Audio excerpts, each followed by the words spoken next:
We are live on Instagram and for episode 7 of Verbally Harassed. Welcome everybody that's listening on SoundCloud and or iTunes.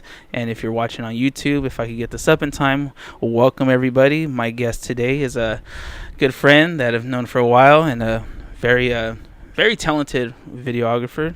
Is that the right word to use?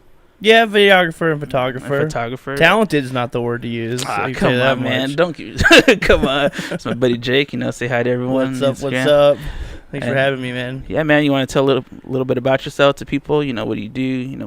What are you into? Stuff like that. I love shooting music and I love shooting sports, and I really love just like street shit. So like whatever that may be, whether it's art or cars or people, just like rugged ass buildings, like whatever, just like stuff that you see on the streets. I like that kind of stuff. This sounds fucked up, but one of my dreams has been able to just go like to like Skid Row and just like chat with like homeless people and take photos and video of that. But I've never really gotten the courage to do it. It's not that I don't have like the courage to do it. It's just that I don't want to put them on blast. You know what I mean? I really just don't want to exploit them. Yeah. Out of respect. But I do find there's something J. Cole says in one of his songs, there's beauty in the struggle, and there's definitely of course beauty in that. And to be able to go through what they go through and still be able to survive, there's like something really powerful in that. And one day I'll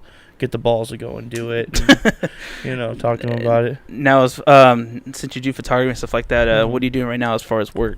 Right now I'm very fortunate that one of my life goals is to work in professional sports. I love hockey. I grew up in Michigan, so that being said, I'm a big Red Wings fan, and I've always wanted to work in professional sports. So right now I'm currently working with the Los Angeles Clippers. Nice. Very fortunate to be in that position because it's a lot of fun and I love it. Now, why is it not the Lakers though?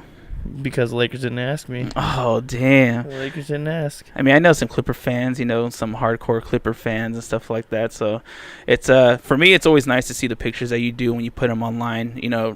I think for me, when it comes down to your pictures, it's always like the position that you're in. Like, where's this picture coming from? Like if you're on the court, if you're like high up above, like that always interests me because as a viewer, you're pretty much at a certain seat, and I'm always broke. Yeah, I think I've only been to like me one too, game, man. which Nick, was nice enough to take me for my birthday for a Laker game. Nick's a nice guy.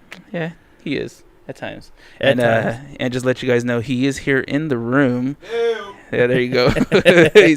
he's actually the fact checker, and he will be jumping in and out of some of these little like story things we'll be talking about. And so I've always been interested in stuff like that, and just different views.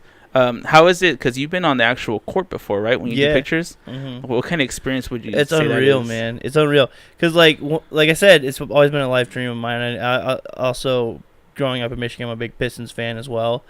And I'd go to Pistons games, broke as fuck all the time. And I'd be like in the nosebleeds, like, man, one day I'm gonna be on that court, man. I'm gonna be sitting my ass on the fucking court until it's numb. And as of recently, my ass has been pretty numb on that court, so I need to figure out something like a padding or something like that. But it's so dope, man. It's like really cool because like it's one thing to be able to watch the game. It's another thing to be able to you're literally experiencing it the same way, not the same way, obviously I'm not playing, but you're experiencing it the same way that the organization experiences it because you're right there. Like a lot of times I'm right there next to the actual bench. So I'm hearing everything that like Chris Paul is saying to like JJ Redick when they're on the bench and the bench is out on the court. So you're hearing all that stuff that you never hear ever anywhere else. So that's a really cool experience. People are being all loud in the crowd. Talking shit. Like there's so many people talking shit in the crowd, man. Yeah, I think the game that we went to was Lakers versus Rockets like 2 years ago. Nick, was that what it was? Yeah, it was about like 2 years ago, something like that. Kobe's last season. Oh yeah, Kobe's last season we went to go see because I've never really seen him live. I've actually never been to like a professional basketball game until that day, so it was cool to see Kobe and them. And I remember we were talking so much shit when Dwight Howard was on the Rockets. Oh yeah, and me and Nick were just like booing him and talking all this smack, and then Corey Brewer and his little little baby legs, or they're all like thin, look like pinkies out of his shorts. So I did that with Shaq a lot. Whenever I was, I'd go to Pistons games. And Shaq was playing for the Celtics. They would play in Detroit a lot. The big leprechaun. Yeah, it was like, you fat son of a bitch, you can't shoot. Or Manu Ginobili. I used to love talking shit to Manu Ginobili. He'd be like, your head looks like a fucking donut. Your bald spot, bitch. He does have a big bald spot though. He's getting bigger, man. He gets old. Now I haven't been watching basketball recently, but didn't they give him like a standing ovation or something like that in this last game? Who, Manu? Yeah. Like, is he done or something? Like, what's going on? Yeah, is he done? I Nick, thought he was done that? literally 5 years ago. I'm surprised he's still playing. Nick, can you relate to this one? I mean, I'm pretty sure you've been watching all the games, so. All right, so they think he might be done. I think he's been in the league for, 15 years, I think, and he's done all that international stuff for Argentina, so like any Spurs player, he's not going to, I guess, say he's retired. He's probably just going to go out like Duncan and just be out. Just like kind of fade into the bushes. Because I wonder, all right, this is why I might need you to fact check Nick. Like, how long has he been in the actual, like, in the NBA? I'm going to say, can I put up a number? Yeah, go for it. And this is basic because I'm going to sound really stupid because, first of all, I'm not a Spurs fan. Second of all, I'm not really a humongous basketball player as far as, like, knowing everybody. Mm-hmm. I'm going to say he's been in the league for 14 years. 14 years? I was gonna shoot, well, no. I don't want to say 16 because isn't Duncan like 15, 16? Dude, Duncan, I felt like he was in the league for like 40 fucking years. Or almost 20. What he was? I think he started in like 97. Tim Duncan. I got my buddy Richard on Instagram saying 15 years. 15. 15 seasons. Close. Damn, yeah, that's pretty good. I said 16. All right. This has been a Price is Right. I've been fucked. Thanks, Richard, for that. But yeah, he says he's commenting about earlier when we talking about why the Lakers didn't pick you up. It says Lakers don't have enough money for him. It went to Mozgov. So fucking talk about my Lakers. Real quick. But yeah, I mean, that's cool that you get to do stuff like that. Yeah. I think I saw you post one picture like during the Clipper game, and I thought it was just like, okay, maybe you were just like a guest or anything like that. But then now that I've been seeing, during the season that you were more constant with that, I was like, that's fucking really cool to know that you went to something like that. It's cool. I'm like, still this day, and I hope that I can listen back on this episode and be like, all right, cool. Like, you know, I was persistent with this, and like back then I was naive, you know, but I'm still currently not like a full-time employee there, even though I've been working there since like January. I'm freelance, but I work every single day. So now, as far as like, did you get into photography first, or did you get into videos when you first started doing all this stuff? First thing I did was video. Video? Yeah. Can you remember your first video you ever did? Yeah, it was the first video I ever did was like a stop motion video with my little wrestling toys, and I had like made like this I made this little wrestling ring out of literally like pieces of wood and nails and rubber bands. And I just like made a stop motion video with this huge fucking VCR camera. Oh crap! And yeah, and it was the worst video in the world, but it was so cool. But yeah, I did that, and then that turned into making like jackass videos. Like every kid of my era that was a punk ass skater would just do like jackass type stuff and prank calls and stuff like that. Now, were you doing editing at the time when you first started getting onto this, or was it just I raw would footage? no, it was in camera editing. So it would literally just be like, all right, here's a take. Let's get this take, and then if we don't get it, we just rewind it and record over that. Really? Yeah, we just record over it. And then if we wanted to do another segment, we just made sure that we were done there. Mm-hmm. There was like there was little like things that you can do where you can fade out in the video. Really? Yeah, there was like faders and stuff like that. When you just hit like, you would hit like a switch, and when you hit record again, it wouldn't just be done recording, it would like fade. So yeah, so I started doing that type of stuff. Because I mean, I remember like back in the days having like the video recorders. I think it wasn't nothing professional or anything like that. It was just one of those ones where it was pretty wide, and it had, when they started introducing the bigger screens on it where you could actually see it and didn't have to put your eyes to the thing. Those were old school as fuck. Yeah, dude. So we used to have those ones, and I forgot what size the tape was, but we used to have that one where you just hold it and you look around. Yeah, and that's how you pretty much. They were high 8 videos. They were like something like that. They were like the size of a like this almost. It was almost. And then like you're a able to phone. put them in a bigger Yeah, VHS? put them in like a VHS. It was Oh like a my VHS God. adapter thing. Does that make you feel old just to know that that's how No, things work? I don't care. I never fucking say if shit makes me feel old, honestly, and it's not because I'm like trying to stay young, but it's like I'm not gonna fucking timestamp everything that I do in my life and like base that off of like, you know, like, oh, that was 20 years ago. I shouldn't even be thinking about that right now. Like, fuck that. It's a memory. It's a good memory too. Oh yeah, it's always good. Yeah. All right, so then when you started doing that, I'm pretty sure. I mean, you were doing stuff with music also, correct? What was the first thing you did as far as music wise? I mean, I'm pretty sure you're doing photo and video at the same time, correct? Yeah. Well, at a certain point, I started to do photo and video. To really start, like, what really started me in, like, when I knew that I was going to be passionate about video was when I started getting into, like, the lowrider and car scene and stuff like that. And in Michigan, it's the Motor City. That's where, like, everybody's got a dope-ass car out there. Like, whether it's, like, a fucking 2000, like, at the time, like, when I lived there, like, a 2005, Ford 400 with 20s on it, or if it was like a 62 Chevelle, you know what I'm saying, or 72 Nice. Chevelle, like it was, everybody had a really cool car. So that being said, I was in a car club and we would go out and hang out all the time, and I actually traded a car for a camera. Wow. And again, in Michigan, like, people like, cars are cheap out there because a lot of them are pieces of shit. So I had 3 cars at the time. I traded a car for a camera, and then I started filming the car shows and stuff like that I would go to.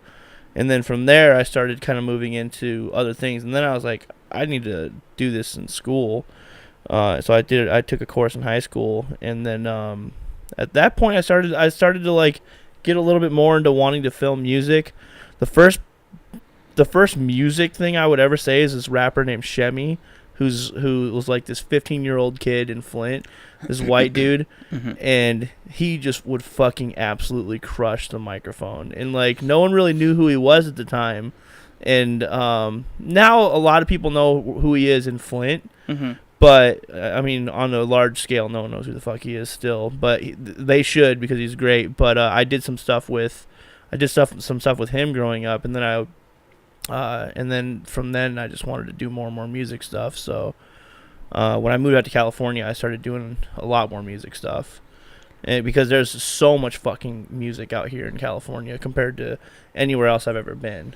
So Damn. And how many places would you say you've been, like, in your lifetime? in my lifetime, if you asked me this 5 years ago, I would be like 3, 4. But in the last 5 to 7 years since being out here, I couldn't even tell. Probably 20 different places, whether it's like different states or countries or whatever. I mean, I toured with a metal band, As Blood Runs Black, that Nick is in, and they picked me up when I was a young pup in the game, and was very, very, very fortunate to hang out with those guys and do some cool shit. And the first video I actually did with them was with Nick, and they asked me to do a bass breakdown, like, playthrough video, and we just did a playthrough video for, was it Angel City Gamble? Yes, it was. Angel City Gamble, and then they seemed to be impressed with the work that I did, because they asked me to go to Mexico City with them. And at that point, I was like, well, fuck, I don't have a passport or anything like that. How the hell am I supposed to do this? And then I figured out a way to get a passport, and ever since I got a passport, man, I just haven't stopped traveling. Yeah, because I think, well, I mean, I met you through them, Mm-hmm. and then I remember seeing, like, you're doing the editing and stuff like that, and all the pictures you were doing, and I was always looking at them like, wow, it's coming out really good, because, I'm happy for what they did, where they've been, how far they've got, For sure. as far as music scene, especially coming from a small town, San Yeah, Pedro, for sure. So for anyone to make it that far, it's such a big accomplishment. Yeah. But how did they get a hold of you? Like, did they have to find you through social media? So, no, my good friend Mike Smith, who I started a company with straight out of college. We had this little company, Artificial Intelligence, and we just did a bunch of whatever we could find music stuff, and we hooked up with these guys called 1500 or Nothing, which is, in my opinion, the dopest fucking band in Los Angeles. And the reason why I say that is because they're like a super group. They do they produce music, and it's all like hip hop and R&B and like pop. But they produce music. They're also writers themselves, and they also are a live band. And they're like the band for Snoop Dogg when he comes in, and they produce a lot of Snoop Dogg stuff, and they produce a lot of the game. They produce some stuff on the more recent Kendrick Lamar albums. Nipsey Hussle, YG, like all the LA rappers they work with, and even further than that, they work with so many other people in the world, really. But we got the opportunity to go and work with them, Mike and I, and we started doing that type of stuff, which kind of gave a little bit of recognition to us because of the fact that we worked in music. Mm-hmm. And then my friend Mike's, I'll call him his brother, not by birth, but they were in the military together, and they've seen a lot of shit together. And, Jose? Yeah, Jose Josie. Oh god, yeah, I haven't seen him in a long time. Oh man, he's doing good. I'll tell you that much. He's a really really good dude. But he was, I think, talking to Lech or Nick or something like that about some video work that they needed done. In which case, my name was brought up, and yeah, because Josie and those guys go way back. So, well, all you guys. Jesus, yeah, we go. Yeah. Well, high school for sure, but I'm trying to think if I knew his brother. No, you knew James in middle school, right? 'Cause you guys went to Dotson together. I've known James since I was in like 4th grade. Okay, then I met Josie through high school, then from marching band. Okay, yeah, that's what it was. Yeah, because it's just crazy how like a small world could lead to like such big opportunities. It's really crazy, man. The world is so much smaller than we even can fathom. Man, it's crazy. But yeah, so that pretty much one thing turned to another. I mean, that's the long-winded version of it, but that turned into another thing, and then next thing you know, I'm traveling with these guys and having a fucking amazing time. So yeah, seen a lot of things with those guys. That's always good, man. So as far as equipment wise, I don't know too much about cameras and stuff like that. Me neither. I use my phone. I was about to tell you, like, what is it that you use like today when it comes down to, like, say, do you use 2 different cameras when it comes to videos and photos? Not 2 different cameras for videos and photos, but I do have 2 different cameras. Mm-hmm. I have one camera that if it was a car, mm-hmm. it would have 400,000 miles on it. So that being said, it's like kind of my baby, and like it's a very trusty camera, even though it sometimes works like shit. Mm-hmm. It literally came back to life at the perfect time when my camera got stolen. Mm-hmm. So I've been using that again, but then most recently, and that's a Canon 60D, and that's what I shot. Literally all of this Blood Runs Black stuff on tour, everything I shot with that camera. And plus so many other things. And then recently I had my camera bag stolen that had a 70D in it with all my stuff. Bastards. But it's all good because whenever that kind of stuff happens, you just kind of need to, refresh and reflect and then just upgrade your life. And then in which case I switched over from Canon to Panasonic. Mm-hmm. And I got a Panasonic GH5 recently, which that camera has been out, I think, for only a few months. So there's still a lot of learning to do with this camera. But I've shot around with it a little bit more recently with the Clippers, and then I tested it at this like lowrider drive-in movie theater thing, and figured it out then. But I'm still learning so much about that fucking camera that like I can answer questions, but there's a lot that I still don't know about it for sure. Now, when it comes down to like all that stuff and the pictures, you were saying you just started doing it. Did you actually go to college or anything like that, or is it pretty much just all self-taught and just experimenting? Yeah, I mean, I was self-taught for a really long time, and when I got to a point in my life where I was like, all right, you know what, I can only network so far with my talking out of my ass. I moved out of Flint, Michigan, and I moved to Los Angeles, and I went to the Art Institute in Santa Monica, which was it was a fun school for sure. It was a lot of fun. met a lot of really, really good people. You know, a lot of good networking, a lot of good opportunities. But the school itself, like the actual like way everything was put together, was a fucking shit show. But in general, I'm really happy that I did it because it got me to the point where I can actually get out of my comfort zone, which was Flint, Michigan, and be able to challenge myself and, you know, be able to do more things. Now, as far as like video, like I mean, I'm pretty sure you do all your editing. You have to, right? Because it's all your stuff. Yeah, yeah. What's the longest time you would say you spent on like one project? Because like when I'm doing like the video on this thing, I feel like I'm there forever. Nick's looking at it right now. He's. So So I don't know what 5 years I've been working on this Blood Runs Black documentary. Oh my gosh, that's the longest time. Yeah, I mean here's the thing. Here's what goes on with editors. So, especially when you shoot your own stuff, when you start shooting, you have to shoot it and fucking edit it and get it out now, because if you don't, then the next project comes in, and now you have to shoot two things, or you have to edit two things. And then if you don't, let's say you do edit one thing and knock that out, and then another project comes in, now you still have two. You're in the middle of working on two, and then another one comes in, you got three. And you know what I'm saying? And further and further and further, next thing you know, you're overwhelmed and you just can't finish everything. And no one wants to edit shit for free. So I can't just give it to someone and be like, hey, can you edit this? Like, no, because I have to sit here for fucking 40 hours just to go through all this footage. You know what I'm saying? So and that's before you're like organizing and like doing the cuts and all that stuff. Yeah, there's a lot of work that's involved with just your workflow in general with editing, you know. So because I think that's what puts me behind as far as like YouTube, like all my videos. I literally have 2 videos up out of 6 episodes that I've done. Yeah. And it's just because, you know, just to sit there, make sure I line everything up, make sure I have the fades and stuff that I need. And not only that, but relevance of the content as well. Because like if let's say you're talking about the NBA like the NBA finals, that has to come out ASAP. It has to come out now. You know, it has to come out before the game's over. You know what I mean? Because all of a sudden it's old news. Yeah, because when I do the audio, it's pretty simple for the fact that I could just look at the waves, see what's too low, what's too high, what I need to adjust. You know, add the intro music and the outro music, which is from a band called Tides of Man. If they ever hear this, man, thank you guys again for allowing me to use your music.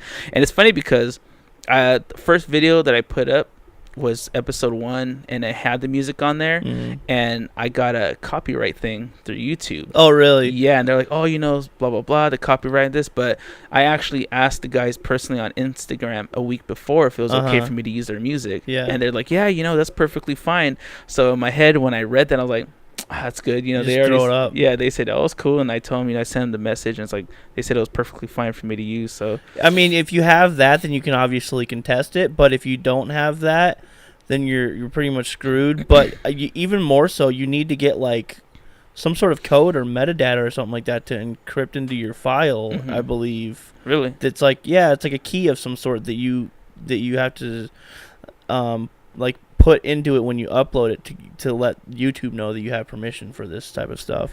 Yeah, because then after that, it pretty much said if I wanted to take the music off or cut it, you know, I could do that. So I ended up just doing that because I was like, okay, you know, less of a headache. Yeah. The music I could have on SoundCloud and iTunes, and even in my like description of what the episode's about, you know, it says intro song is this person, and it's the song title, and then the outro, which is the same thing, but it's a different song by the same artist. So have you ever came across like any situations like that, like using type of music, using copyrighted material?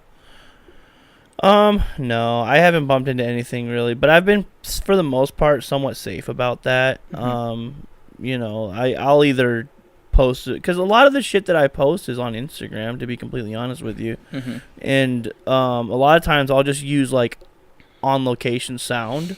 So if let's say I'm shooting a band or something like that, I'll just use the music from that band that I recorded, in which case most of the time it doesn't get picked up. You know, because it's not an actual recording, like a file that they're picking up, and they're whatever they use to figure all that shit out. YouTube, I'm talking about, or Instagram, or Facebook, or whatever. So no, I haven't actually run into that problem before. So yeah. When it comes down to taking pictures, is there a certain thing that you try to look for when it comes to taking pictures? Like, is there a certain type of colors, you know, like an image, or it's just pretty much like, oh, this looks cool and I'm gonna shoot it? Yeah, a lot of times it's like, when I shoot music or sports, it's body language for the most part. Body language, and like eyes. I try to get like the expression in people's eyes as much as possible, because it's literally like, it sounds cliche, but it's a window to the soul. Like, your eyes don't tell lies. You know what I mean? Yeah, what you see is pretty much what you see. Yeah, and I feel like in sports and music, when you're performing, that's the realest form of you that is ever going to be, you know? And you can see that in body language. So I try to capture that as much as possible, and that's why I consider myself a candid shooter, like a candid photographer, because I don't like to do this, hey, Eric, let's talk about this and that, or hey, Eric, stand there and look like this. You know what I mean? I don't like doing that type of shit. You want the natural flow. Yeah, I don't want you to be looking dead at the camera. I want you to be looking at the mouse, and like, I'll see what you're thinking. I'll try to figure out what you're thinking by, you know, looking at something. And I think that makes for much more interesting content than just like, you know, straight on photography. Yeah, not fake. All right, so for anyone that's watching this on YouTube, I actually have some of your pictures that I want to like kind of go through, you know. Cool. I'll put it up. You give me, you know, what was going on. Yeah. Where were you at? You know, stuff like that was going through your head when you saw it. So for anyone that's listening to this on iTunes and SoundCloud, you know, if you don't mind describing the picture to them and what you did. So we'll start with the first one. And the first one is a lowrider car. So go ahead and motherfucker hanging, boy. Go ahead and let people know what we're looking at and what made you do it. I was driving when I took this picture, and this was in Paramount, California, which is like east of, it's a little inland east of here, of Los Angeles. But yeah, there was one of my favorite photographers in the world, Esteban Arroyo. Shout out to Esteban Arroyo. He's like a Chicano photographer, lowrider photographer, tattoo photographer, graffiti photographer. He directed a bunch of music videos back in the 90s, like Cypress Hill videos and like some Eminem, Blink-182 stuff. He put him and Mr. Cartoon, another one of my favorite people, who's a tattoo artist and airbrusher, put on an event for the movie that came out recently called Lowriders, and it's basically a movie about growing up in East LA and like in the car, like the lowrider car scene, and they put on an event screening rather at the Paramount Drive-In movie theater. And so that particular photo, I was just waiting in line to get into the drive-in, and saw that guy do that, so I took a picture, and I was like driving and like holding my camera out the window and trying to get a good shot. Yeah, I'm a big fan of it for anyone that's just listening. So it's pretty much a lowrider car. It's on 3 wheels with one of them popping up, which is a Lincoln, passenger. more specifically. Yeah, it's Lincoln Town Car. The passenger top right wheel is up. It looks really cool. I mean, I grew up with one of my brothers being a big fan of lowriders. I used to draw them, you know. So nice. When I saw this, old school lowrider drawings are the shit. Oh yeah, it was always fun to do, you know, because I mean everything was so angled when it came down to drawing it. So I always enjoyed doing it. And so, funny thing about these ones, I'm gonna go back to this.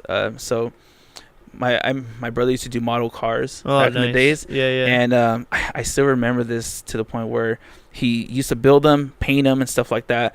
And one of them, I think, was like a caddy. I think he cut the top to make it convertible. And then that's bringing me back because I used to do that shit all the time. And then he got headphones, the old school headphones that had like the little like muffles on it, like this. He made the speakers with it. So he cut out the back part of the seats and put the speakers in there, connected to, you know, the Walkman and stuff back in the days, and you can actually hear it. You can hear it, bumping. And then I remember he got like the little these little motors, and he actually made it with hydraulics. Yeah. So this is how you do it, man. And I hope this is the way that your brother did it. Basically, you take the motors. And you take the motors and you hook it up to a little switch box, but you like run like fishing wire on the motors. And what that'll do is if you make the suspension correctly, you can hook the fishing wire to the suspension with the motors, and then you basically hit the button and it'll like wind up the fishing wire on the suspension, and it'll raise and lower it like that. So yeah, that's awesome. Your brother's cool. Yeah, he used to do that. So I mean, all right, so let's move on to picture number 2. So picture number 2. Okay, so this is a drone shot of the actual the drive-in movie theater from the angle. Like, it's like I would call it an over the shoulder of the screen that everybody's watching. Mm-hmm. And yeah, this is at Paramount drive-in movie theater. It's so funny because you see the amount of cars that are there to watch one movie. You see the amount of cars that are there to watch the other movie. On the other side, it's like 15 fucking cars. And there's like literally probably 500 cars. I don't know if it's 500. And that was for the Lowrider movie? Yeah, this is for the Lowrider movie. And if you like, I don't know. Can you zoom in on this at all or no? I could It's fine try. if you can't. Don't even try fucking it up. But it's just about every single one of those cars are classic Lowriders. Mm. So wow, that's a lot. So yeah. like I say, for anyone that's not seen us on YouTube, let's see, there's about 1, 2, 3, 4, 5, 6, 7, about 8 rows of cars, and it's kind of like stadium wise, where it's like a baseball, diamond. yeah, like a baseball diamond, and there's just cars lined up. That's fucking amazing. Yeah, and there was just tons of cars. It was definitely a good opportunity to try out my new camera for sure, and I got some really cool footage that day. Yeah, I've seen a lot of like the videos and pictures that you did with like the drones, and that's actually really fucking cool because you did a lot like in Venice, right? Yeah, I do a lot of stuff in Venice. All right, so let's move on to the next picture number 3. Now, okay, so for anyone listening to this, it's a kid on a bike. Or actually, here, you want to explain it? Like, yeah, what so made you take this? This is a behind the scenes photo. Paul Pierce from the Boston, originally from the Boston Celtics. He grew up out here in LA in Inglewood, and he just retired this year from the LA Clippers. And so we at work we produced a video. Chris Parker was the executive producer on this video. And it was a tribute video to it was basically a letter from Los Angeles thanking Paul Pierce for the inspiration and doing what he does and being a champion. And it was voiced over by Kendrick Lamar. Ooh. And shout out Kendrick Lamar. And if he ever listens to this. Yeah, so that's just a behind the scenes shot, and that kind of like going back to what I was saying about if you don't mind pulling that back up. Yeah, right. Go ahead. I didn't tell this kid to pose or anything like that. I literally just like put my hand up, like, at like waist level, and just kind of grabbed this shot. And I kind of had the composition in my head of what I wanted to look like. I wasn't on like a tripod or anything like that. And I just snagged the shot, and he was just like, look, he literally just had his head in the clouds. He was in the mode. And this kid is the actor that was their main actor in this video. And basically what was going on in this video is this kid's going around town just putting up posters saying that we're doing a Paul Pierce tribute at Inglewood High School where he went to school. Mm-hmm. And then he presented a tribute video to Paul Pierce there. That's fucking really cool. And just for you guys that can't see it, the picture is pretty much, if you're looking at the kid like in the front of him on a bike, he has a Clippers, was that a sweater on? It's a Paul Pierce jersey. Paul Pierce jersey. Number 34. And he has headphones on, and he's looking up, and it's a train track, and there's palm trees all lined up. It looks really cool. It's very California. Oh, extremely. Yeah. All right, so let's move on to the next one. So this is basically a similar shot, but without the kid in it. You know what? I don't know why. I'm a huge fan of pictures that are like this for anyone that's, not watching once again. So it's like the same shot with the palm trees and like a train tracks, but you're getting it. Is there a certain like name for that? Like in that type of shot? It's like 3-point perspective. It's kind of like what you would call in like photography or film is like a worm's eye view when you're looking from, because a bird's eye is from above, right, looking down, and then this is a worm's eye coming from the bottom, from the ground. Because I'm a big fan of stuff like that, because I've done this a few times. I think I did it recently in Gardena, by Gardena High School. There's train tracks over there. I think it's off of Normandy and 182nd. And there was one day it was extremely foggy, and I was walking by, and I decided to go real low with my phone and just take a picture of it. But instead of getting like a straight shot down, I got like an angle shot of it, and you can only see so much until the fog took over the train tracks. Sweet. So every time, like, I'm a big fan of the fog. So I just feel like the fog is always the perfect place, no matter where you're at, for like pictures. Yeah, for sure. Because it's very mysterious, so no matter what you hide in. Not only that, but the lighting's always really good with it. Oh yeah. Like there's no shadows or anything like that. It's literally a natural diffusion. I love it. All right, so we'll move on to the next one, and the next one is. So this is you at a Clipper game with your computer at a very very high level. I'm Dropboxing shit to people at a fucking Clippers game. a couple of things that when I'm actually at work, when I'm working, I'm either on the court or in the media like press room, which is like basically looks like a giant like glorified cafeteria. I was say, did they just like pamper you up there? Yeah, they kind of do. It's really cool. Like there's like a buffet with like dope ass food, and then there's like stadium food like nachos and hot dogs and stuff like that there as well that you can choose to eat. And then they have like a soft serve ice cream machine as well, and like a soda machine. Christ. It's fucking amazing. That's like a fat kid's dream. I know, dude. I'm like the fat dude walking around. Everybody's all like in shape and shit, and I'm like, yeah, I'm gonna go get me a fucking root beer float, bitches. Just walking around with, hey, I'm double fisting these root beer floats. Speaking of, during the this is kind of funny side note. During the playoffs, you know, because the Clippers made the playoffs, and they were out the first round, but that's neither here nor there. But I'm sitting there. Nick's in the back, like doing the old trucker. So, anyways, I'm there. I'm eating. I just got done eating, and what did you eat though? This particular time, it was like fajitas or something like that. Ooh, fajitas. Yeah, fajitas. And normally what I do is I'll eat dinner, and then I'll go and get some soft serve ice cream with some sprinkle on that shit. And Nice. And me and a couple of the guys will just kind of sit there and eat that. But this time particularly, they made the ice cream like red and blue for like the playoffs. So I'm sitting there and I make a fucking root beer float, and I'm eating it, whatever, and like I noticed my like mouth is all red from the ice cream, like, stupid as hell.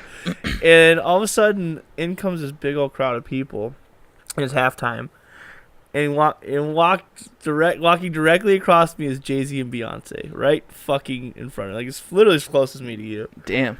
And she's pregnant as shit, and she's literally there just to go to the bathroom. And I'm the closest person to the bathroom, so I'm sitting there, and everybody shuts up, and I'm just sitting there eating my root beer float with a red mouth, and everybody shuts up, and I'm like, why is everybody so quiet? Like, because Jay-Z and Beyonce are here, no one wants to fucking say a word. I'm like, look over at Jay-Z, and I'm like, what's up, Hove? And he looks at me, he goes, what's up, man? And then my friend that I work with, Anthony, goes, yo, did you just call him a hoe? I'm like, no, I didn't say hoe, man. I said hove. Then he goes, you didn't say the V, man. You just said hoe. And I was like, man, he knows what I said. Jay knows what I said. Yeah, I said it. yeah, I said it. Okay, Jay-Z. Now, when you're in that type of situation, like say you're in there, like I'm pretty sure you can't be snapping pictures and stuff like that. No, and you know what? Really, like that kind of sounds unprofessional of me to do something like that. I think it's more just living it and just like that's your own internal type For of sure. pictures. You get to experience that, you know? Yeah, but like in that particular situation, like so most people quieted down because it's like Jay-Z and Beyonce. And they were like, I think that they were just in awe. For me, I was like, you know what? I'm gonna be the motherfucker that breaks the ice, dude. Like, what's up, Hove? Like, he's a fucking human, and Beyonce's a human just like you and I. Like, everybody needs to just like continue doing what they were doing. You know, just live your lives, man. Like, who gives a fuck? If anything, I would give him a high five, like you did it. Yeah. Look at her, you did it. You fucking wifed her up. You got a gang of kids with her, and she got more money than you. Yep. So all right, let's move on to the next picture. So the next picture, this one I do like. Oh man, so we got a good old DJ Quick. Quick's the man, dude. For all the old school people listening to this, you know already. Yeah. So the Clippers do a couple times a year. They do DTLAC night, which is it's basically just like a basketball game, and then they have a bunch of pre-game festivities, and then they have a post-game party at the season ticket holders club. So at this particular night, DJ Quick was performing at the post-game party, and he was DJing. So it was literally DJ Quick in his natural element, spinning vinyl, and it was awesome as shit. This was like one of the first like real gigs I did with the Clippers, and it was a really cool opportunity. DJ Quick and I actually ended up nerding out over the DJI Osmo that I was shooting on that day, which is DJI Osmo is basically like It's essentially like it looks like a selfie stick, like a GoPro on like a selfie stick kind of thing, but it's a 3-axis gimbal, so like you're getting really cool smooth shots with it, and it shoots really well. But anyways, I was in the like VIP room with DJ Quick and all of his friends, and I was in there just to let them know, like, hey, I'm gonna be filming. You know, if there's anything that you don't want me showing, let me know. You know, or if at any point you want me to get the fuck away from you, just let me know. I'll be out of your way. That's good that you're being respectful to the artist and what you're doing. So yeah, it's nice. Communication is a big thing, man, because I've run into some situations before where people don't say shit to me, and I find out the hard way, or they find out the hard way. To be completely honest with you, because in my opinion, I'm not doing shit. Like Nick knows how I am on stage.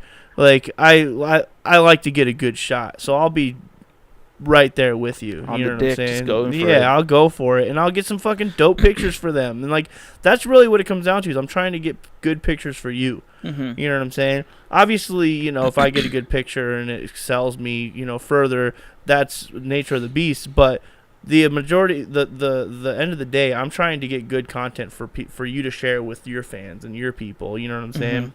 So that being said, I try to communicate as much as possible. Sometimes I don't. Sometimes I'm not able to because, you know, I won't even speak with the artist until they're actually on stage, in which case I'm not talking to them about that type of shit. I'm just doing it. So, yeah. So then as far as this he's already like, he was in the middle of like one of his mixes, just getting down on it? Not on this particular time. I talked to him before he even went up. Okay. He was drinking champagne with his friends in the back, and we did that. And then it was cool. I called it the Goodfellas shot of him walking from backstage all the way through the crowd. You know that classic scene in Goodfellas when Ray Liotta brings his girlfriend to the Italian restaurant and they go through the back. I surprisingly never seen it. Okay, Nick, you're gonna have to. Yeah, I know, Nick. I know. It's literally the best movie. Yeah, I've been told. Well, see, what I like about it is for the people that can't see, you know, he has a Clippers hat on, of course. He has headphones on. It's like a kind of a side shot, but you can still see like his whole face. But I like the shadowing of it. Like the lights in front of him, and I like how his cheek just has like that shadow to it. So yeah, it's really cool. It's a I went close-up in shot. before earlier that day, and I put up lights that are similar to these lights. I actually bought this off my buddy for $40. No, that's a fucking that come and up, a green screen, this mic and stand and stuff. So for $40. Yeah. Oh, that's a huge come up. Yeah, nice. I love the light, man. The light I think just adds so it's much. So, all right, let's move on to the next one. So we got 3 more pictures we're gonna look at. So now this one, nice little city shot. Where are we at here? This I was fortunate enough to be on the 63rd floor of the Wynn Encore Hotel Casino in downtown Las Vegas on the Strip. And this is from my hotel room. Actually, this is most people thought it was a drone shot because they know I'm a drone photographer. I was just about to say that. From the moment I saw this picture, I was like, "Oh, it's a cool drone picture." But now I know it's not a drone picture. No, this is just a photo that I took with. This might even be a cell phone shot to be complete. No, it's not a cell phone shot. No, it's definitely with my 70D. I shot this. It's so pretty. With It's so much my lights. 10 millimeter Sigma fisheye. I have no idea what that is, but it looks amazing. I'm saying that in case there's like nerds listening. Yeah. All right. So we'll move on. We got 2 more to go on this one. So the next one. Now, I think I was That's talking for sure about a this cell one. phone shot. Yeah, you know, but even though it's a cell phone shot, I'm a big fan of like the colors in this one. For people that can't see, there's like a lot of like blue, a little bit of purple, dark blues and light blues, a little bit of like reds, and I think in the far back you can see that. I've always liked that shot where it comes down to it looks like fiery from the sun, like, setting, and then it's just a bunch of palm trees. The silhouettes of palm trees, and you can see some of the houses. But I was just sitting in my car waiting for my buddy to show up because we were gonna do a podcast, and I was just sitting there waiting for him to show up from work, and the lighting just got prettier and prettier, so I had to get this shot. Yeah, it's always nice. I mean, I love seeing like the cloud shots and stuff like that. I think I've always been a fan of that as well, as far as the fog. But I mean, you know, it's always good. So let's go to the last one, and I say the best one for last, which is for anyone listening. I'm pretty sure this is during the Laker game, of course. Lakers this versus is Clippers. Lakers versus Clippers, the Battle of LA. Oh yeah, so what's going on here, man, when you took this shot? The Lakers lost that game, just for the record. We won't talk about that. But this was one of my first games that I was ever on the court for. And so I'm sitting on the court, right in the corner next to the 3-point line. I got a 70 to 200 lens on for this one, and just shooting the game, man. It was fucking cool as shit. Can you name everyone in this picture? No. I can't even really tell who. All right, Nick, come over here. I mean, obviously I can name everybody that's on the Clippers. Yeah, all right, Nick, come over here. I wanted to do it from left to right so people know what's going on. Like, come explain this. Okay, so we did lose that game, which was fucked up, but we got from left to right, we got Julius Randle, Larry Nance, Jordan Clarkson, D'Angelo Russell. Then we got a Blake No Knees Griffin. Chris Glass Knees Griffin. We got Chris, my fingers are always breaking Paul. And we got DJ doesn't know a post move, can only dunk, DeAndre Jordan. There you He go. can dunk like a fucking animal, though. Oh yeah, he's like a monster. So in this picture, guys, if you're listening, He can dish out for the 3 too. D'Angelo Russell has D'Angelo Russell has the ball in his hand. He's pointing out, to run a play. You got the guys ready to go, and then the Clippers are pretty much in defensive stance, ready to take it. So Yeah, and that's what I mean by like body language. You know what I'm saying? Like that's what just I like. natural. Yeah, I just love like. I love the reflections on the floor. Yeah, for sure. That stuff is really cool. That was really cool about that one. I do like those low angle shots that you're talking about. I'll have to show you some of them. Oh, yeah. I've got some cool shots with the like actual hardwood reflections and stuff like that. Yeah, just for everyone listening, I just kind of grabbed these off of your Facebook. Yeah, low key, he told me a week ago to send him some photos, and I just have not gotten around to it. You're a busy man. It's all right. That's all right. I figured. I think I just got him this morning, and I literally did nothing this morning, and I set everything up as of like tonight. So good job. I try to do everything at the last minute. Kilt it. All right, so you're Shout saying, out to the tilted kilt. So we were talking before about the palm tree one with the colors. That you have a podcast. So what's the name of this podcast? Oh, so I have a podcast. Well, it's not. I can't say I have. It's not my podcast. You're part of a podcast. Yeah, I'm part of a podcast. Myself, my good friend Steven Reese, and my good friend Mike Van Dusen, the MVD Experience. We do a podcast called Fest Hype. And basically what we do is we, as music festival goers, go to music festivals as festival goers, and we experience it as festival goers, and we just basically show you what it's like to be at a music festival, specific music festivals. So if we go to Coachella, we're going to let you know what it's like to get into Coachella. The security is going to be heightened because of this situation. The bathrooms are going to be shitty because too many people are shitting. The hotels you're going to be able to get into this hotel because, blah, blah, blah. So we try to be as informative as possible to give people who want to know a little bit about this festival. If they don't want to spend the money on it because they don't know enough about it, we try to give that information so that they can be a little bit more on board and hype them up for the festival, essentially. Now, are you guys showing any type of video? What's going on with this? Yeah, so pictures, audio? It's a podcast, so it's all audio. Like it's not. We don't even do what you're doing, which is recording this. I do record it as well, and I record it in order to make promos to get people to come back to listen to the podcast for like Instagram, social media stuff. So I'll shoot it, but we don't release it as a full episode on video. How long has this been going for? How long you guys been doing this podcast? They started it I'd say probably 1.5 years, 2 years ago as Walking Wookie. That was the name of the podcast. Nice. And then they changed the name to Fest Hype. And I've been on board since September of 2016. And we went to I went to Life is Beautiful with my girlfriend, and which is a music festival that they hold in downtown Las Vegas, like old downtown Las Vegas, like Fremont Street, and they just shut down the whole entire city essentially, and they just allow music festival festivities to happen. So there's street art, there's music, there's food, there's lectures, a lot of cool stuff. And I was there with my girlfriend, and Mike Van Dusen and Steven Reese were coming as well. So we just showed up. We ended up meeting up there and just having a blast. And I smuggled in my camera, which I wasn't supposed to do, but I figured out a way to smuggle it in. Uh-oh. And I got a bunch of really cool shots. And I gave them to them. I was like, hey, use this for your podcast or whatever, or your social media.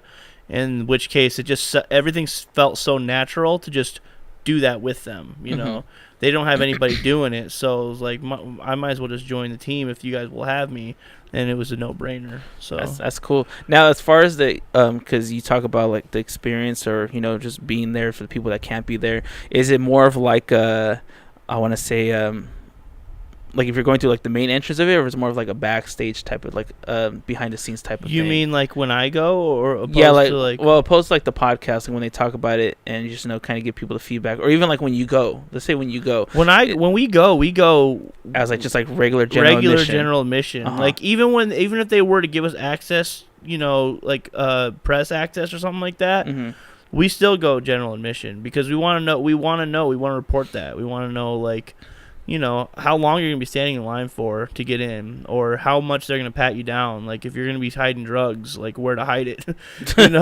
like hide it in this. We're not going to give that type of shit out. But I mean, essentially the undertone of the stuff that we're saying is like, better have those tough butt cheeks. Yeah. Have your tough butt cheeks and be safe about it. That's really, drink a lot of water when you're at music festivals too. Yeah. Cause like with Coachella, I was talking to someone about this and I completely forgot who it was, how, they stream it on YouTube, like I watched first weekend. A lot of it, yeah, because I watched the recent one because Radiohead was on it. Yeah, so I'm a fan of Radiohead, and the only thing that bugged me about it is their audio was so like delayed. Yeah, no, not even that. It was just terribly done. Where like bad, I think poorly mixed. Like 3 or 4 times, I want to say about 3 or 4 times, Radiohead's like the audio was just off, but I thought it was just maybe on the live stream, but it was actually on stage. But they kept going. They finished their song, get off stage. They had to retest everything, but they did shit like 3 times. Wow! And I was like, well, you could tell with the singer Tom that he was very frustrated. Yeah, because for them, they've been doing this for so long. They expect, especially when you're stuff. Dealing with Coachella, you know what I mean? Because Coachella is a music festival that like people come from around the world to go to Coachella. Like it's probably the most mainstream music festival in the world right now. I'm not really a fan of it. That's just me personally. I've actually never even been there, to be honest with you. And the reason why is because A, it's too expensive. B, well, it's too expensive. I guess expensive is in the eye of the beholder, but no, it's expensive. It's expensive, and I don't want to sound like bougie or anything like that, but we get passes normally. We get invited to go to music festivals. So if I have to pay out of my pocket to go to a music festival, it's got to be something that I really am gonna love. Yeah, you know what I mean. And I've heard too many horror stories about Coachella to not want to do it. And actually pay for it. Care to say one of those horror stories, like anything? Oh, I mean, just like there's too many people. There's like you can't like there's just shit on everything. Literally like shit in all like all the like bathrooms are just ridiculous. It takes forever to get back to your hotel. Whether any of this stuff is true or not, it's not necessarily something that I really want to go out to the desert to pay to experience. Especially in the desert. Yeah, and I don't even want to sit here and try and shit on Coachella because I'm sure the Coachella is a fucking amazing music festival. And actually Mike Van Dusen, one of the hosts of Fest Hype, was actually at Coachella this year, and he paid out of pocket to go because they don't need the press, so they don't give out passes for press. They don't need it. They already got enough hype. They've got plenty of hype by just putting a piece of paper on the internet. You know what I mean? So and he went and he absolutely loved it. Like he said, it was fucking amazing. All the acts were great. Lady Gaga killed it. Like, and he's not even a Lady Gaga fan, but he's like said all these great things about it. But yeah, I like the smaller music festivals. Like I'm going to a music festival this week, actually tomorrow. I'm leaving for it. Called Cali Roots. And it'll be Nas is headlining one night, Revolution's headlining one night. Nas is fucking great. Nas is fucking amazing, and I've never seen Nas live before, so I'm really excited to go to, because this is a reggae music festival, but Nas is headlining one night, so it's really awesome. So he's in my definition a real like poetic rapper for sure. Stuff, because like I mentioned this multiple times in my other episodes. I think I just talked about it in the recent one about how like the new age rap is now, like the whole mumble rap, how Lil Yachty and all that stuff. Yeah, so see, bad. and I'm glad you know what I'm talking about, because Yeah. we did grow up on the old school stuff, especially coming from where you came from. Mhm. You did see the stuff that was actually heartfelt and had the struggle, had the words of just inspiration and stuff like that on it. And it's kind of sad to see the direction it's going. I mean, I don't want to say it's because I'm old and it's I don't understand it. No, it's just more of not even that. as a musician, this is the way I see things. I think that even old people in the early 90s looked at rap and still somewhat respected it. You know what I'm saying? Yeah, because there was they had meaning behind it. Yeah. It was all about the struggle. Like when NWA came out, it was about Yeah. stuff that they were going through, and just nowadays, It was literally a report. It was a report of what was going on the streets. You know what I'm saying? Now the shit that's out, it's not a report. It's just a fabricated lie. Yes. You know what I'm saying? It's just surprised they're not wearing their rompers. You know what I'm saying? And that's another thing that's God. I guess that's all big people are talking about. Yeah, that's another thing. But yeah, I can't. It does not do it. Not even a 0.5% of me is interested in the music. If anything, I'm watching it for a laugh. Yeah, it's more of a comedy seriously. to me, because there's just. I mean, you don't even have to write about struggle, even if you're telling a story. Because a lot of musicians I listen to, they tell stories. Coheed and Cambria is one band that I'm really into, where it's a sci-fi story based off the comics that they did, and they've done music to it. The Deer Hunter is another one that I like, and they do the exact same thing. And then there's other bands that they just talk about struggle.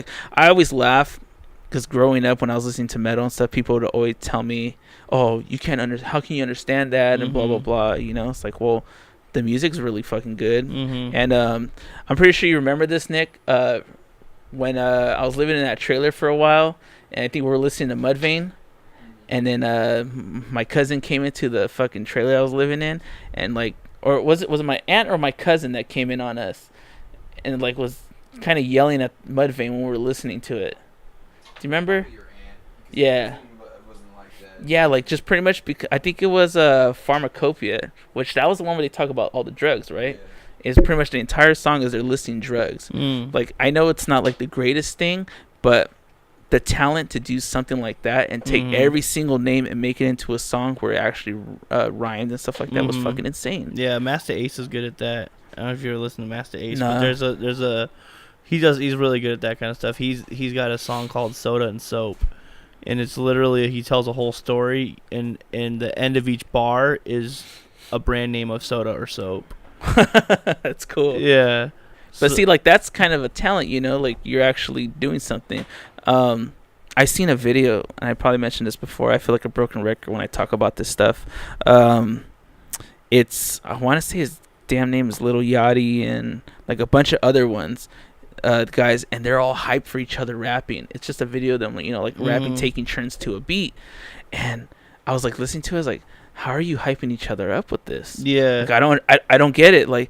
You start to say a line, you rhyme with the same word about 3 times in the different bars, and then hold up, and you're not saying any words. Yeah. And then I think the only one that I could actually show a little bit respect for is his name. I think Little Dicky. Little Dicky's dope. Yeah. Oh, so you're talking about the Double XL cipher? Is that what that is? The freshman cipher? Yeah, it might be. Yeah, that's exactly. I know exactly what you're talking about. Yeah. So I don't really listen to it, but I remember watching the video. I'm just I have to stop watching this. I feel like I'm dumbing myself down watching. And Lil this. Dicky was the only good one of all of them too. It's funny. I watched the same exact video, and I was thinking the same exact thing. How the fuck are you telling your friend that's good? If you're a real friend, you would tell him it's a piece of shit, and you need to go fucking sit down and write that shit out and figure out what the fuck he's doing with his life. I mean, there's people that I'm pretty sure I could get a kid that's writing a poem that's gonna sound better than whatever the hell you're fucking mumbling about. Yeah. So I mean, listen. What it comes down to is this. I could vent about that all day. Yeah. They are trying to figure out something that's reinventing the wheel. Sometimes the wheel does not need to be reinvented, but you know what? It's people like that push the envelope that make change happen, whether it's good or bad, and that might be in the form of somebody else saying that's bad, so I'm gonna do something way fucking doper, and just to shut you the fuck up, like Lil Dicky, for instance, in that particular scene. Lil Dicky probably went a little harder because he knew they were being so fucking terrible. You know what I'm saying? So I think the silver lining of it is if you're anything, you're challenging other people to just know that they need to fucking shine and represent the actual talented ones. I mean, even, well, Little Dick, even though he's mimicking like the same type of style, the same like rhyme schemes and stuff like that, like I think he kind of makes it more like broader. Like it does sound, it's more tolerable. Yeah, he's a storyteller, which is nice. And I think Mark showed me this video that he did. I think it was called like Pillow Talk or something like that. It's like a song, and he's talking about like this this girl that he was banging or something like that. And it's all a rap, and they started talking about like religion and all this other stuff, and how she doesn't believe in like evolution and dinosaurs or whatever. It's a conversation he's having with a girl after he fucks her. Yeah, so pretty much how he does it on there, it was like very well written, and it was actually really funny. And there's a video, and he spent like all this money on this video because it has like CGI and stuff like that on it. But like I said, I could talk about like all day. But one thing I don't understand is like the names they come up with. Like, what's Uzi Vert? I know, right? Vert, what? I never. Everyone's a little yachty, now. like little yacht. Like it's a yacht, or it's like what's yachty about a yacht? You know what I'm saying? Like I don't understand that either. Well, if you ask Lil Dicky, the same thing. Like he's like, I literally was going through. I had a list of 20 names, and one of them was just Dave. Well, it was just gonna be that would have been my perfect. Name is Dave. Yeah, there you go, straight. But then one he just wrote Lil Dicky because he's got a little dick, and that was it. And he's like, I went through all of them, and I asked my friends which one should I be. And the one that kept calling his name was Lil Dicky, so he just stuck with Lil Dicky. I mean, I'll just touch off a little bit more on this because I know it'll get me pretty mad if we keep talking about the subject. So, the last thing that bugs me about it is that they don't respect the old school rappers. They don't respect the old school sounds, like Yachty or I think it's Uzi. I don't know. I think it's Yachty actually that straight up says like I don't give a fuck about the old Nick, shit. If you have a minute, can you bring up some of the names of like some of these rappers? I'm just kind of curious because, like I said, those are the only two I really know. But I'm pretty sure every other one has little in their name. I'm kind of curious on like some of like the ridiculous names that they have on there. But yeah, so when I saw Lil Yachty talk about that, he was on a radio show. I think it was like the Breakfast Club or something like that. I think that's what they are called. Right. And they're talking about putting a beat on him. He goes, "Yeah, just don't put none of that old school garbage." Kind of like, how fucking he's dare like, you? I'll put on what I put on, and then you'll spit to it. And he's like, well, I won't spit to it if you put something that I don't like. It's like, how fucking dare you? Like, who are you to diss where it began?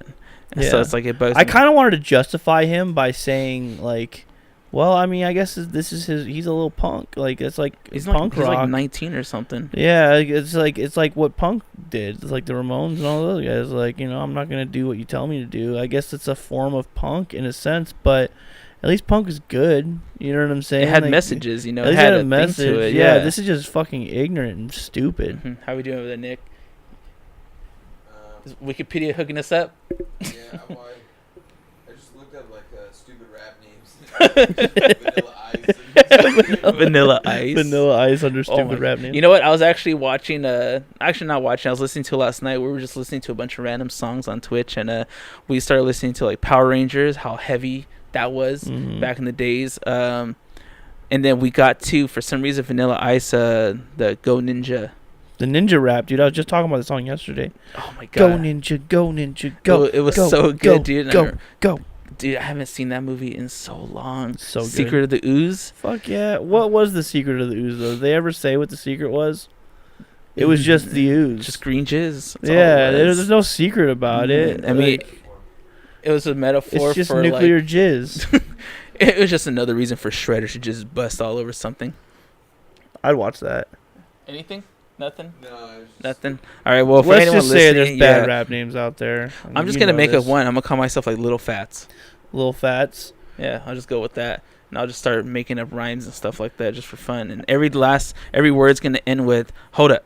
Hold up. So I'd be like, I ate a pizza slice today. Hold up. Had a soda with it. Hold up. There's a lot of calories in it. Hold up. Who? I decided to count my carbs today. Hold up. Just I did not want to count my carbs because that's literally all I ate today. Literally. What did you eat? What was your carb intake today? I had 2 individual packs of Cheez-Its, I had 1 bag of garden salsa. Well, hold sun on. chips. When you say individual packs, you just talking about just like the single, Yeah, or we it's talking like- about a bag that comes with a 12 count? No. It's like a little individual size. It's like if you get a box. It's just like ones that you would put in your kid's lunch or something. Oh, okay. Like So I that, thought you were talking know? about like a 12 pack. Like I just decided to get down on this bag right now. No. Jeez. No, I had 2 of those. I had one of those. I had a half a bagel, and I had a half of a burrito that somebody had in the office that they weren't gonna eat. Did you ask them for the burrito, or you just like? No, they asked me if I wanted it. Oh, They were okay. like, hey, you, because I was like rummaging through the cupboards, and they're like, you won't have my burrito? Don't even ask, just bring it. And so I ate I'm it. ready to go. I mean, the tortillas carbs, the beans Yeah. carbs, the rice is carbs. It's all carbs, the whole thing. But I bet it was delicious. It was good, man. It was a fucking delicious ass burrito, actually. And I asked him where it was from. He's like, oh, my gym. Oh yeah, because that's the place you want to get Yeah. a burrito from. Oh shit. Because I think I remember seeing pictures, like of Planet Fitness. I mean, I don't go to the gym; it shows. But I try to go to the gym, but I don't. I take it back. I do go to the gym. I just don't go regularly. I go probably realistically once a week. Nice. Well, my work, my boss is building a gym in the back of our work.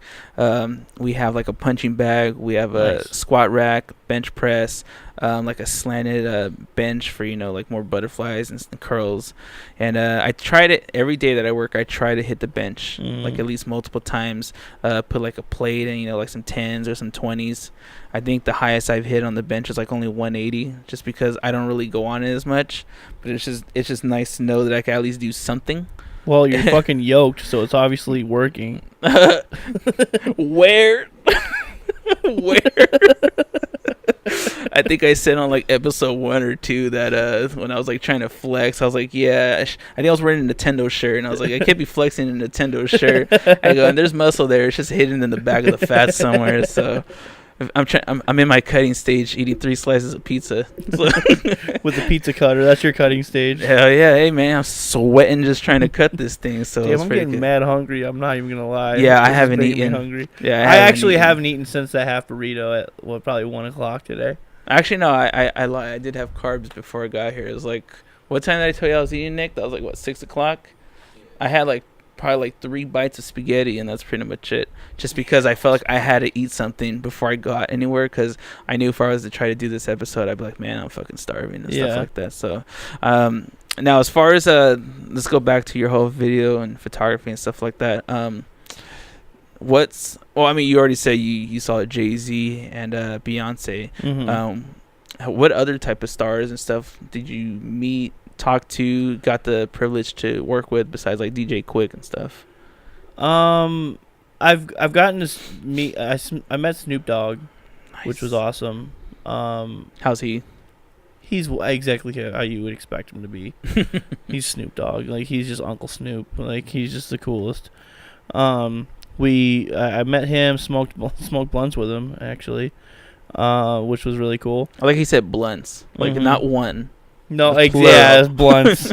Yeah, you can't just smoke a blunt with that guy. It's blunts. He's like, oh man, it's just the way I'm breathing.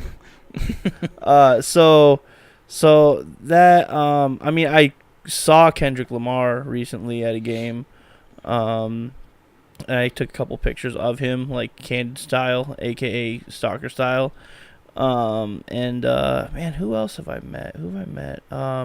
I got to say what's up to Rip Hamilton, which is, being a Pistons fan, that was huge for me. Nice. And that was like a week after he got his jersey retired, which was awesome. Ooh. But yeah, I mean, other than that, like, just like the players, you don't talk to the players, first of all. Like, when you're working, like, you don't speak unless you're spoken to. Is kind of the golden rule, you know. Mhm. And it's not because like They're in you're their not zone. on their level. It's just they're in their zone. Yeah, don't take them out of their zone. You know what I mean? And that's really what it comes down to. But once in a while, you know, I'll just be like, you know, if it's just me and like Jamal Crawford in the fucking hallway, I'm not gonna just completely ignore his presence. You know, what's up, man? You know, and Jamal Crawford's one of the nicest fucking guys in the entire world. So, I still think he should have been on the Lakers when he was in free agency. yeah, wherever he goes, he's gonna make his bench 1,000 times better. Like, Yeah, straight up. he's badass. He's just so fucking good. But you know, so yeah, who else? I don't know, actually. Nick Stewart. I met Nick Stewart. The rock star. Yeah.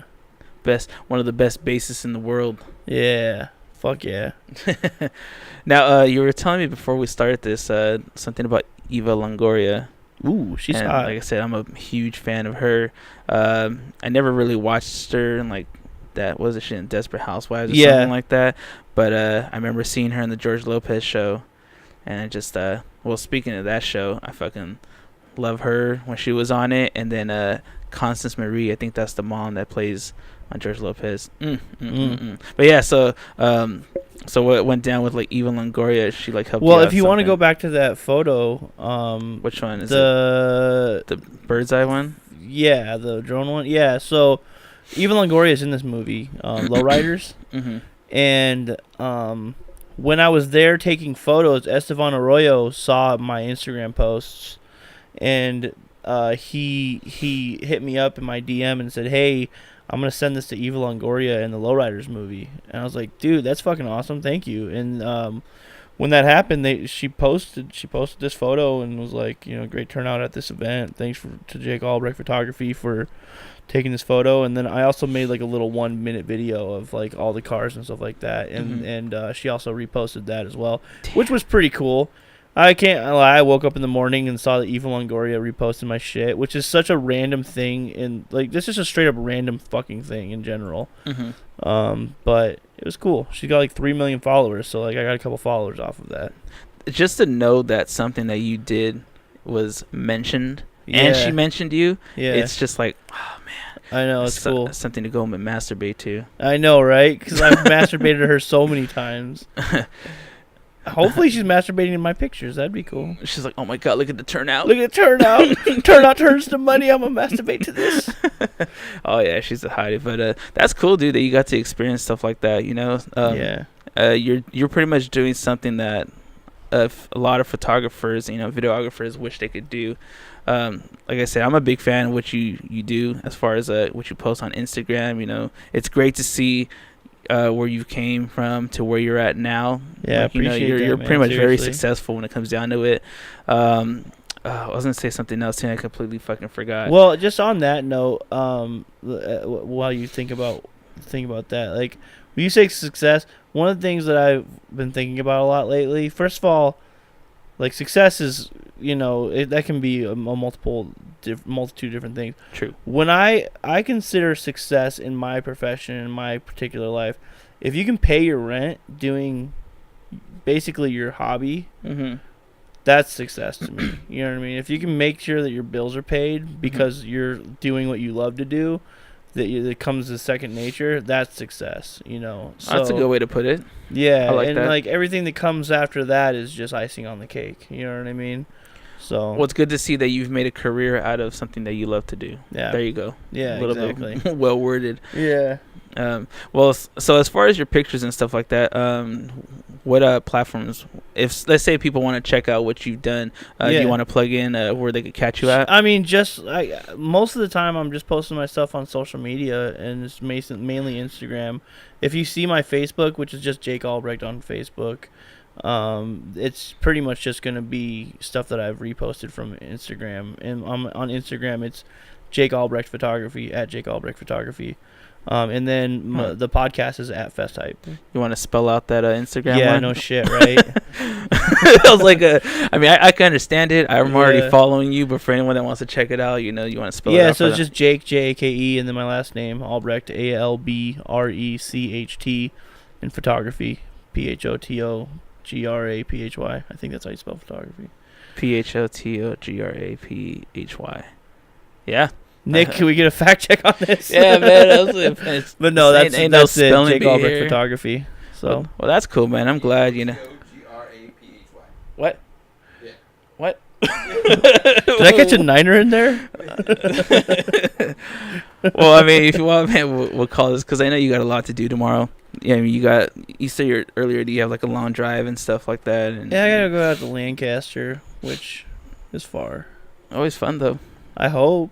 Hopefully it's fun. Well, I'm glad you're able to come here from LA. Yeah, man. I did not know you lived in LA, so I feel kind of bad. I don't know, somewhere closer. Well, no, I don't live downtown. Oh, okay. I work downtown. I live in the on the west side, in West LA. Oh, okay. Because I was just thinking about like the time you were coming, like if there any No, traffic I was just and getting stuff out of like work. that. Actually, it's perfect timing, honestly. Like, cause like traffic is not that bad leaving downtown. If you're coming into downtown around that time, it's a fucking nightmare, which is odd because I figured it would always be the other way around. But no, leaving it downtown is not bad at all. It literally took me like 25 minutes to get here. It would be easier to get here from downtown than it would be from West LA, Venice. Like, True. That would have been a little harder. Yeah, that would have sucked. So I didn't have to even get on the 405 at all coming here, so that was nice. Oh, the last thing I wanted to talk about, back to the video before we cut this off. Now, have you ever worked on like any like music videos when it came down to the music? So I like working on music videos. I don't necessarily like shooting music videos. Mm-hmm. Just because of exactly what I was telling you earlier, like as far as the candid stuff. Mm-hmm. I don't like putting cameras in people's faces and being like, do this with your face. I don't like directing people. I let people. I like to let people naturally do what they do, and I like to capture that. Mm-hmm. More documentary style. So that being said, when I work on music videos, it's normally behind the scenes. Mm-hmm. So I'll do behind the scenes stuff, and yeah, I will for sure be like, hey, so and so, can you talk to me about what's going on in this scene? In which case, that's somewhat of a setup. But I'm not saying, hey, walk by here and grab that girl's ass and do this and that, and hit those switches, blah blah blah. So that being said, yeah. So I've recently I worked on a couple of Hobson music videos with On Point Films, directed by George Orozco. Shout out George Orozco, and Hobson is one of the coolest fucking dudes I've ever met. He's a really nice, humble guy, just a real positive vibe guy, and just spits real shit, man. I really What a like rapper that should guy. be. Yeah, it really is what a rapper should be. He very much so embodies an Eminem type for sure, and he stays in the underground, and I kind of like that about him. So. Always good, man. Always good. Well, like I said, it's good to hear, all the stuff you've done. And I was thinking about it, and I think I told you earlier that we've never really sat down and had a conversation. Like, yeah, I've only just like it's always grooves, stuff and stuff like that. Living the Coos life. Oh god. Well, it's now considered the Lockdown. It's Lockdown not called Studios. Coos anymore? Nope, they changed it to Lockdown Studios, I believe. Yeah, so everything changed. It's becoming more professional, more clean. I'm pretty sure the toilets actually work. No way. Yeah, because Don's not Don. D-O-N. You Fact check that spelling. No. It's definitely Don. I'm surprised you're even questioning that. It's been so long, dude. So, but yeah, it's. I've considered going there as far as like podcast wise, so I could have like just a permanent setup. But then I start thinking about like internet and stuff like that. Oh, but it's I mean, fucking horrible. But I don't even use the internet for this stuff anymore. So I'm just like, well, maybe if I do it, it'll just be sound like, wise like though. You might be jacked. Yeah, that's another thing. Everything just bleeds. Yeah. But yeah, man. So like I said, I'm glad we actually got to sit down, because when I asked you, the first thing that went through my head is, man, you're probably like really busy with the stuff you do as far as video and photos. Yeah, but I love you though, man. You're a good dude, and I've always been happy with your presence and stuff like that. So the fact that you wanted to do this, of course, I'm honored, man. Well, then all the times with my presence, man, I was either stoned or drunk. Me too. So maybe actually it was fucked up, and I just didn't realize it. Yeah, there you go. But yeah, dude. So I mean, like, as you keep going with your stuff, as I keep going with these episodes, I would love to have you back. Sure. Talk a little bit more. Maybe I'll do some research as far as like specs when it comes down to cameras and stuff, and get a little bit more dissected when it comes. I'd love to come like back that. and just shoot a little bio video on you and your podcast. How about that? Next time we'll flip the script on you. You can't see this, but I'm pretty hard right now. Oh, dude, I'll fucking love that. That'd be so cool, because like Nick said, I'm doing something that I love to do. Yeah. I was never into podcasts before until my brother-in-law introduced me to like the Joe Rogan Experience and Bill Burr's Monday Morning Podcast, and Joey Diaz's The Church of What's Happening. Yeah. And yeah, so now that I'm doing this, and I've mentioned it to other people that I used to think this was simple. Yeah, but it's a lot of so fucking work. Yeah, it's so much work. I deal with that with Fest Hype. People don't realize how fucking much work it actually is. It goes into it. I mean, I literally have 9 emails in my email right now that I have to respond to because of this music festival we're going to. These are good problems. I don't want to at all sound like I'm complaining. Oh no, but there's a lot of work that goes into this kind of stuff, and that's another reason why I absolutely jumped on board. to do this with you because I support people who do the type of stuff that you do. Same way I support Nick and those guys for doing what they do, and everybody else that are just like-minded people. I like people who do what they're passionate at, do what their passion is, and they try to move forward as much as possible with that. Mm-hmm. And even when you deal with shit that you have going on at home, or you got bills to pay, and you still, you're still taking time away from work that could be potentially making you money, Mm-hmm. and you're still doing this to better yourself and what you love to do. So that being said, of course I would love to help you out with this. That's fucking great. Yeah, that's why I was asking you the pointers as far as like a camera and stuff like that. Like, what can I do to make the quality better? I mean, we'll talk more about that off camera and stuff like that. You already got a little bit. The lighting is good in here. It's a little bit harsh, I will say, but you're on the right track. Yeah, it's a little blurry too, but whatever. I think it's because the autofocus. I've noticed that too. See? Oh, it is. Yeah, autofocus Son is of a going in bitch. and out. So all right, I'm at the focus. Oh, there it goes. All Right right, there I'm again. at to work on that one for sure. Yeah, because when I have my buddy that does audio engineering on, I think it was episode 4. He did audio engineering. He the moment I started setting it up and doing stuff, he already started nitpicking at me. Why are you doing this? You should be doing this. And just like pretty much doing everything that you could to make sure that I improved and made it better, which I appreciate. Any criticism or critiques, that's constructive, even if it's bad. Like, Yeah. if I have a bad episode, if I have something bad that I said, I want to be called on it, so that way I know to improve on it, or sure. just like I said, use it as a building tool. So. Yeah, every experience is a good experience as long as you learn from it. But I'm like Rogan mentioned, and I said it with Nick, that I do want to be the type of person to bring back conversations, because no one really sits down and talks anymore. Yeah. So it's always It's nice. so bite-sized. Everything needs to be so bite-sized. You know what I mean? Yeah, so it's just nice to just sit down, and my goal is always to hit an hour. If I could hit an hour, I think that was a Have we great hit an hour? conversation. We're at an hour and a little over 20, so it's I feel always bad nice. for whoever is listening to this for this long. It'll most likely be Nick tomorrow at work. Yeah, right. It'll be Nick. Well, by the time he listens to it, it'll be today. So, but Yeah. for us, it's that future stuff. But yeah, man, once again, thank you again for joining and hanging out for another hour and almost hour and a half.